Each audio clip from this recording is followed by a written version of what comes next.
looking after two boys from Afghanistan, both 16 years old, and they're currently going through college. They've settled in really well. They love playing sport. They're really polite. They're really happy boys as well. They're really a pleasure to be around. They're absolutely cricket mad. We've taken them to watch Glamorgan play, which they absolutely loved, and they really appreciated it as well.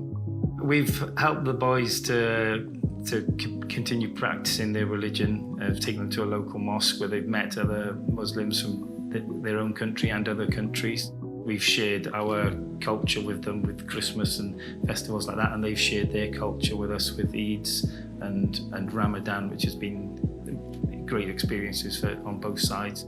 They love the cooking. We try and look for authentic Afghanistan meals that they'd be used to eating and making them, and that's been good fun in the kitchen doing all that. I like to think that I've shown the best side of our culture as well as learning about theirs,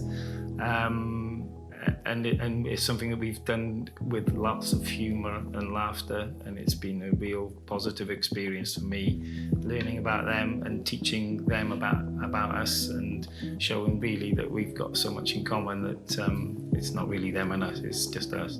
This is what I've brought to the table. What can you bring?